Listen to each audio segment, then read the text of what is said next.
So in this video, I'm going to be talking about the ending to DanMachi, and not in the way that people think, but I will be talking about some spoilers. Now, some people will probably know these spoilers, and some people may not know the spoilers, but I just want to give a pre-warning that I will be talking about spoilers, because what the author talks about does dabble into some spoilers as that has already been established. Now, I'm not going to be spoiling the ending to the story, because the author hasn't said what the ending is, merely has just said that they have already decided what the ending is from the very beginning. In a 10th year anniversary for DanMachi, they've said, yeah, I know what the ending is. They've established that. They've got it down. They've like, yep, this is what the story's going to end, and that's that. So I don't know what it is. I can guess and speculate, but they've not said. They've just said that they know what it is. They've already established it. And some authors do that. Some authors don't. It just depends on the individuals. I've noticed most authors do generally work out how the story is going to start and how it's going to end. And the journey there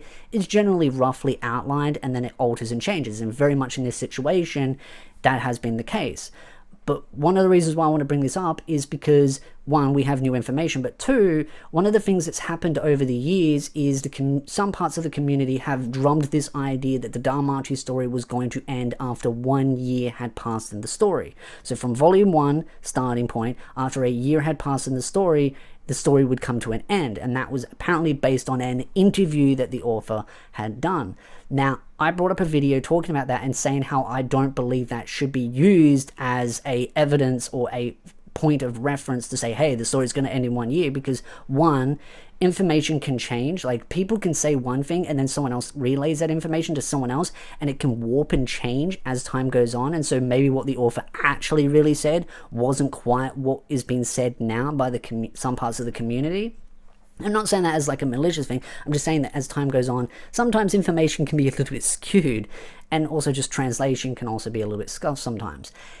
Then you've also got the point that I brought up, is that things can change, especially after 10 years, and it's been 10 years since the story started, I believe, being that it is the 10th anniversary, unless they're talking like a game anniversary, but I believe this is the light novel anniversary, is that after 10 years, things can change, plans can change, and yeah, the author has said he knows what the ending is, it's still going to be that, but the story itself and how long it could be could have changed, and in this interview, they note on that. There are things that are added that weren't going to be added, that were never intended, and there are things that have been changed that were going to go very differently. And so it proves my point that I said all that time back, that things can change, the author can change, and that's something they said in the interview, that their initial plans had molded and changed, and that they're going based on their own experience as writing for 10 years, and they also said fans won't have to worry about DanMachi and ending anytime soon.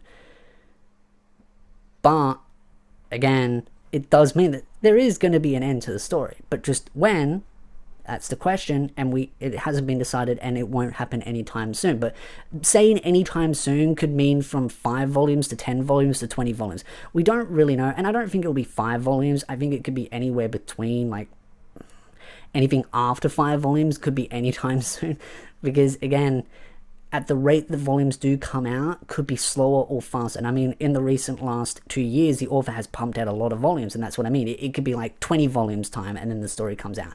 And it also depends on how you value it. Do you value on the main story or the side story? Do you count the side story as part of that timeline?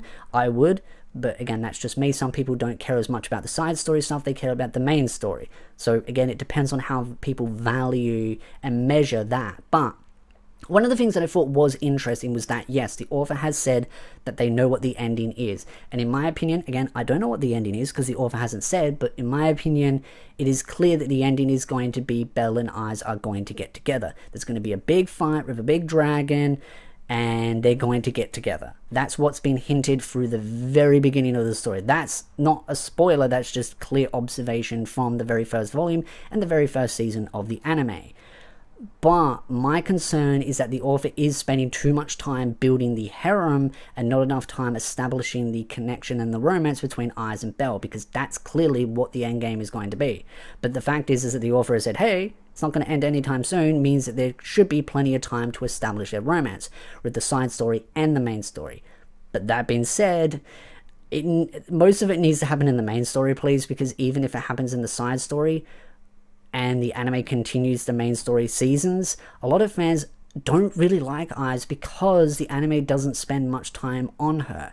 It's understandable to a point, but it's also frustrating because of the fact that people then don't like Eyes and then go, I want the harem ending. And again, that's not my words, I'm just saying what some of the fans think, that they go, I want the harem ending because Eyes is boring. But it's like, the source material really does flesh her out quite well, and I have my light novel reviews, I have my analysis videos, so if you want that, check the pinned comment or pin and in the description for those playlists. But with the story not ending anytime soon, clearly we're going to get some major development. At least that's what I hope, because clearly the author has that kind of probably cooking. But they did also talk about some things that have changed, and one of those is an actual spoiler, because you'll understand, even though it's already happened, you'll understand. The Monsterphilia arc was changed. So initially, Hestia was not planned to be rescued in it. Apparently, it was going to be Sia.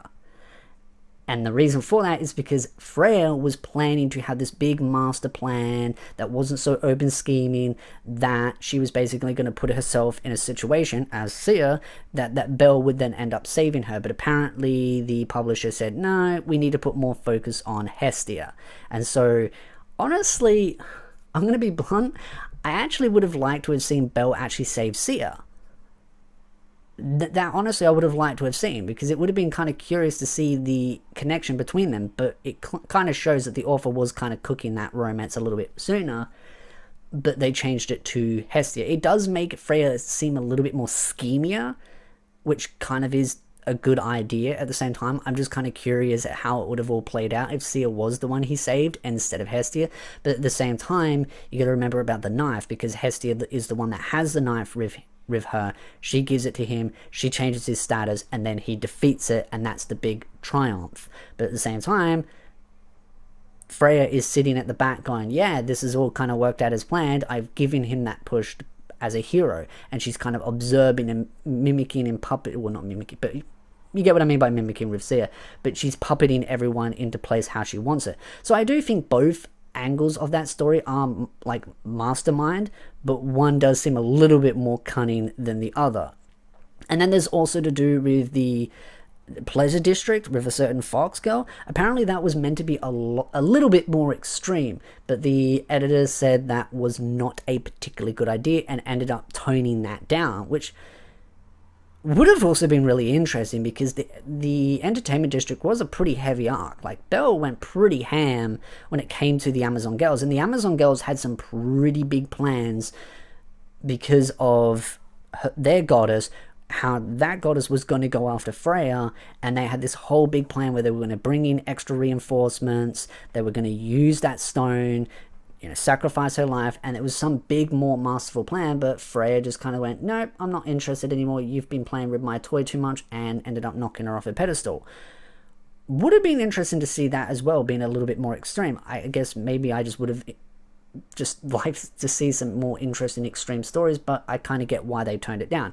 It all makes sense why they make these stories the way they are, but I'm just very curious to see what if situation. So I'd love to know your thoughts in the comment section down below. What do you think of the information that we have available? Again, the story is nowhere near finished yet, so that is great news, and I already know for a fact that we are going to be getting some more side story volumes, and apparently a main story volume, which will be volume 20, is apparently planned to be coming out at some point soon. So the author is very much grinding the volumes out, getting us plenty of content, and I will be covering the side story and the main story stuff on the channel, light novels, analysis breakdown, so check the playlist in the description or the pinned comment down below. So again, if you like this video, hit the like, subscribe, and I'll see you beautiful nerds in the next video.